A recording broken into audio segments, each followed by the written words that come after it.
మరి అలాంటప్పుడు ఆడికి ఏం తెచ్చండి? ఏదో మార్కులు తెచ్చుకుని పాస్ అయినోడు, నేను తెచ్చుకుంటా బియ్యే, నేను రాస్తా రాయచ్చుగా. మరి అమరావతి గురించి మాట్లాడుకుందాం. మరి ఈ రోజున విడుదల రజనీ గారు మాట్లాడుతూ అసలు మన రాష్ట్రంగానే అసలు మన దేశంలోనే బిగ్గెస్ట్ స్కామ్ ఏదన్నా ఉందంటే ద నేమ్ ఆఫ్ అమరావతి అని చెప్పి విడుదల రజనీ గారు మాట్లాడుతున్నారు. ఏంటో ఎలా చూడొచ్చు అంటారు వాళ్ళు చేసిన వ్యాఖ్యల్ని? అంటే స్కామ్ అమరావతిలో చేస్తా ఉన్నారు కుటుంబ ప్రభుత్వ నాయకులు. శ్యామ్ చేస్తాం అనే మాట అసలు నేను అన్నండి, మంచి ముక్కు తెచ్చిగా కావాలని దాన్ని ఖర్చు పెట్టి అమరావతిని ఒక్క ఫస్ట్ రాష్ట్రంగా చెయ్యాలని అదే ఉద్దేశంతో మనుషులు ఉన్నారు తప్ప కూటమి ప్రభుత్వం.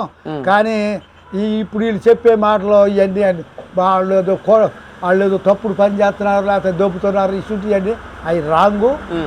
అవి ఎక్కడైనా అంట నేను అంట ఏమన్నా ఎవరు దిగుతున్నారు అని, అది పద్ధతి కాదు. వాళ్ళు పట్టుదలతో మన రాష్ట్రం అమరావతిని బాగా తీర్చిదిద్దాలనే ఆలోచనతోనే కూటమి ప్రభుత్వం ఉంది. దానికి తగ్గట్టుగా అదే ఆలోచన ప్రకారంగా ఖచ్చితంగా కూటమి ప్రభుత్వం చేస్తుంది.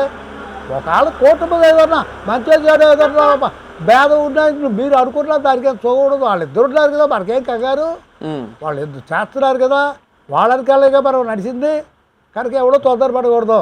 తొందరపడితే వ్యవహారం కుదరదు. అంటే కూటమి ప్రభుత్వ నాయకులు మొత్తం ప్రజల్ని ఉపయోగపడేందుకు ఏమీ చేయట్లేదు, డెవలప్మెంట్ ఏం చేయట్లేదు, వాళ్ళు మొత్తం దోచుకున్న కాన్సెప్ట్ కోసమే వ్యవహరిస్తూ ఉన్నారు, మొత్తం దోచుకుంటున్నారని చెప్పి వైసీపీ నాయకులు మాట్లాడుతున్నారు. రైతే దోచుకుంటే ఎక్కడన్నా ఏది ఎక్కడన్నా జరుగుతూ ఉంటుంది. నీ ప్రభుత్వంలో కంప్లీట్గా దోచుకున్నావని అంటున్నాను నేను. అసలు దోచుకే పోయావు, రాష్ట్రాన్ని సర్వనాశనం చేసావు, రాజ్యాంగం నీకు కుదరలా.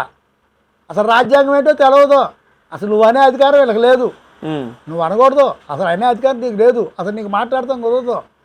అసలు టోటల్గా చెప్పాలంటే నీకు చదువు కూడా రాదు. అదే తాత ఇప్పుడు ఫస్ట్ క్లాస్ స్టూడెంట్ గా జగన్మోహన్ రెడ్డి గారు అంటున్నారు కదా, నేను పాస్ అయ్యి వచ్చారండి ఫస్ట్ క్లాస్ ఒక 100 రూపాయలు భారతీయ కానీ తాయితూ రాశా, లేకపోతే 1 లక్ష భారతీయ కానీ పాస్ అయ్యి వచ్చా. వీటికి అక్షరాలు రావు, వీటికి ప్రజాస్వామ్యం తెలవదు, ఇది మన భారత రాజ్యాంగ చట్టాలు తెలవు.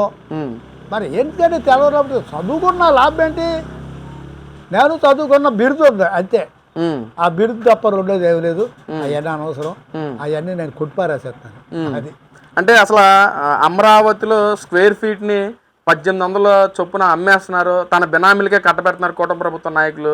అసలు అమరావతిలో ఏం జరుగుతుందో కూడా ప్రజలకి చెప్పలేకపోతున్నారని చెప్పి కూటమి ప్రభుత్వ నాయకుల మీద విమర్శలు చేస్తున్నారు. అంబటి రాంబాబు కానీ విడుదల రజనీ కానీ వైసీపీ నాయకులంతా మాట్లాడుతున్నారు. మరి నేను చెప్పేది అంటే ఇది సాధారణంగా రాజకీయంగా మాట్లాడే మాటలు తప్ప ఈ పని చేసేవి కాదు. ఆలోచించేవాళ్ళు ఆలోచిస్తూనే ఉంటారు. ఏంటి మన రాష్ట్రంలో మనమే కాదు పెద్దలు, మరి చదవరులు ఉన్నారు, సైన్సిస్టులు ఉన్నారు, ఐపీఎస్లు ఉన్నారు, ఐఏఎస్లు ఉన్నారు, తెలివిగల జాతులు ఉన్నాయి, మరి కోంట్లు బ్రాహ్మణులు ఉన్నారు. వీళ్ళంతా ఆలోచించేవాళ్ళు.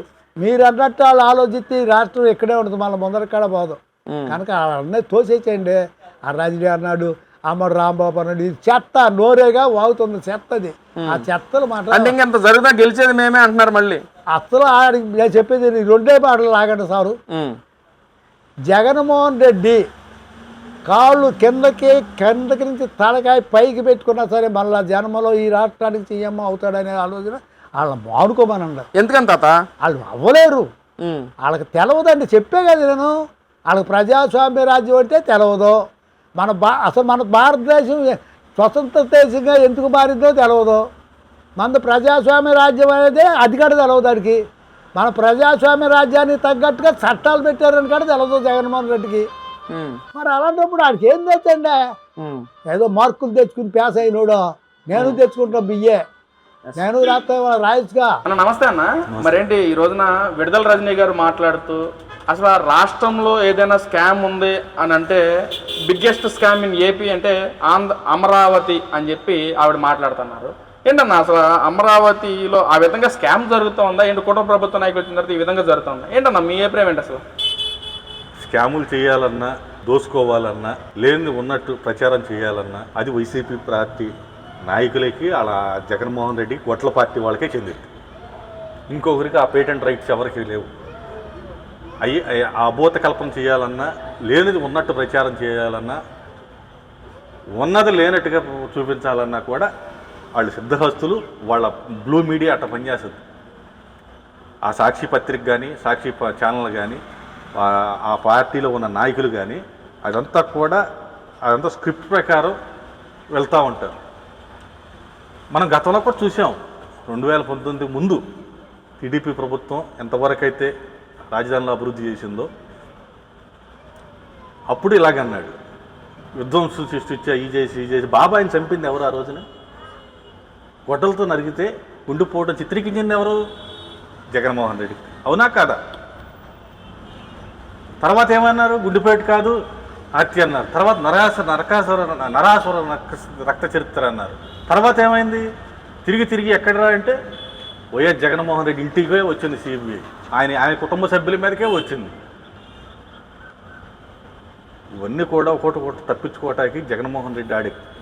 అతను ఆంధ్రప్రదేశ్ రాష్ట్రంలో రాజధాని అన్నది ఉండకూడదు, ఆంధ్రప్రదేశ్ రాజధాని ఉండకూడదు, ఆంధ్రప్రదేశ్ ప్రజలకి బాగుపడతాం, వాళ్ళ జగన్మోహన్ రెడ్డికి వాళ్ళ పార్టీకి ఇష్టం లేక ఎన్నో అబోధ కల్పన చేసి ప్రచారం. వీళ్ళకి దమ్ము ధైర్యం ఉంటే పలానా చాటున అక్రమాలకు జరుగుతుంది, పలానా చాట ఇట్లా జరుగుతుంది, పలానా చాటు దాంట్లో స్కామ్ జరుగుతుందని నిరూపించమనండి వచ్చి. ఎంతమంది కాంట్రాక్టులు పనిచేస్తున్నారు, మీకు అంత దమ్ము ధైర్యం ఉంటే ఇంత డబ్బు మిగులుతుందని మీరు అంటున్నారు కదా, అంత డబ్బు ఏదో మీరే తినండి, మీరు వర్క్ చేసి ఆ ప్రాజెక్ట్ టెండర్లు మీరు కూడా వేసుకోండి, మీరు కూడా తీసుకోండి, మీరు పని చేసి ఆ డబ్బులే మీకు కూడా మిగిలితే చేయండి. రూపాయలు 3 రూపాయలు అయిపోతుంది, ఓ కొట్టుకుంటున్నారు, అదేదో మీరు చేయండి. తినకొ 24 గంటలు చంద్రబాబు నాయుడు గారు కానీ, లోకేష్ గారు కానీ, పవన్ కళ్యాణ్ గారు కానీ రాష్ట్రాలు దేశం మొత్తం తిరిగి నరేంద్ర మోదీ గారి నాయకత్వంలో ఆంధ్రప్రదేశ్ని ఏ రకంగా డెవలప్ చేయాలి, ఏ రకంగా నిధులు తీసుకొచ్చి రాజధాని కట్టాలి, కంపెనీలు తీసుకొచ్చి ఏ రకంగా పిల్లల భవిష్యత్తు పునాదులు వేయాలని ఆలోచిస్తుంటే ఈ దుర్మార్గులు ఏమో వచ్చినన్నింటినీ జరుగుతున్న అభివృద్ధిని ఓరవలేక విష ప్రచారం చేస్తుంటే వీళ్ళని రాష్ట్రం నుంచి తరిమి కొట్టే రోజులు ప్రజలే చీపులు పట్టుకుని కొట్టే రోజులు దగ్గరలో ఉండే. వీళ్ళు ఇప్పుడుకైనా కూడా వాళ్ళు బుద్ధి తెచ్చుకుని బతికితే బాగుంటుంది, లేదంటే ఇదే ప్రవర్తనతో ఇదే దుర్మార్గమైన ఆలోచన చేస్తే మాత్రం ప్రజలు ఖచ్చితంగా వాళ్ళని మొన్న 11 సీట్లు వచ్చినాయి, 11 సీట్లు కాదు కదా రాష్ట్రంలోనే లేకుండా కనుమరుగైపోతారు. అంటే ఇక్కడ అమరావతిలో చూసుకున్నట్లయితే లగ్జరీ అండ్ కరప్షన్ ఈ రెండు కూడా వెచ్చరివిడిగా ఆకాశాన్ని కూడా అంటుతున్నాయని చెప్పి కూడా ముఖ్యంగా ఆవిడ మాట్లాడే మాటలు ఏం చెప్తారన్న? ఏమండి, ప్రపంచ దేశాలన్నీ కూడా వచ్చి వాళ్ళ సింగపూర్ అనేటువంటి సంస్థలు కూడా వచ్చి ఆంధ్రప్రదేశ్ రాష్ట్రంలో రాజధాని నిర్మాణంలో పాల్పంచుకుంటున్నాయి. ఇవన్నీ కూడా ఇతర దేశాల వాళ్ళు కూడా వచ్చి ఇక్కడ చేస్తున్నారు. రాజధాని కట్టడానికి కానీ, ఆ ప్లానింగ్లో కానీ, వర్కుల్లో కానీ ఇతర వచ్చి తోడ్పాటు చేస్తున్నారు. మనకు ఆంధ్రప్రదేశ్ సహకారం అందిస్తున్నారు. వీళ్ళకి చేతనైతే వీళ్ళు కూడా సలహాలు ఇవ్వమానండి, సూచనలు ఇవ్వమానండి. లేదు మేము కడతామని చెప్పి కొన్ని కాంట్రాక్టులు తీసుకుని చేయమానండి, అంతేగాని విష ప్రచారం చేస్తే మాత్రం బాగోదు, కబడ్దారు.